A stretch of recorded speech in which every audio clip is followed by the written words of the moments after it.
History loves irony. Spain once had more gold than any empire in the world, yet it ended up broke. At the height of its power, its ships brought home mountains of treasure from the New World. Gold, silver, jewels, enough to light up the cathedrals and crown the kings. But instead of prosperity, Spain found poverty. Instead of stability, chaos. What looked like heaven turned out to be a volcano, calm on the surface, fire underneath. And this story isn't just about Spain. It's about every person who ever thought more money would solve everything. The year was 1545. A miner in the Andes struck a mountain that shimmered like a god's mirror. Potosí. It's the richest silver vein ever discovered. Within a few years, ships left the Americas loaded with treasures so vast that it reshaped Europe. Spain became the envy of the world, the empire where the sun never set. But there was a quiet mistake beneath the glitter. Spain believed wealth was something you found, not something you built. The crown spent lavishly on wars, palaces, and luxuries. Silver funded everything: armies, cathedrals, royal weddings. It was easy money, and easy money always burns faster. As the gold poured in, prices rose. Inflation swept through Europe. A loaf of bread that once cost 1 coin soon cost 4. Ordinary Spaniards couldn't keep up. Farmers abandoned their fields. Artisans closed their shops.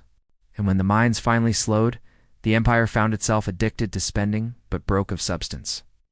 The gold that should have secured their future had silently hollowed their foundation. By the 1600s, Spain, once the richest empire, had become a debtor nation. Borrowing from the same bankers it used to mock, gold had not saved them. It had devoured them. Gold is like a volcano, magnificent, powerful, but always hungry.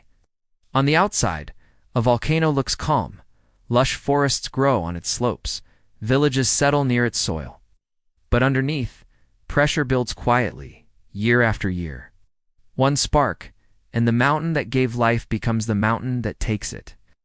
Spain's gold was that volcano. The treasure looked solid, but beneath it raged the heat of inflation, greed, and arrogance. They thought they had conquered nature, but they had only disturbed it. And here's the part we forget: that volcano still burns inside us. Chase sudden success, sudden fortune, sudden escape.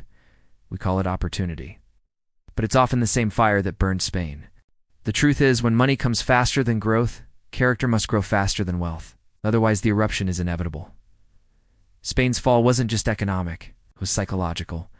They mistook possession for progress, comfort for strength. And that's the same mistake we make when we measure success by what we have, not what we can sustain.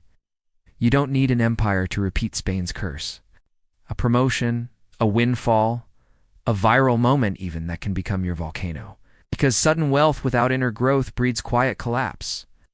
So the next time you envy someone's treasure, remember this: gold glows warm before it burns. And the brightest empires often die in their own light. If this story made you think deeper about the difference between rich and resilient, subscribe to Mind in Motion, where brutal truths meet calm voices. Next week, we'll explore the price of comfort, how success softens the mind. Until then, guard your mountain and respect the fire within.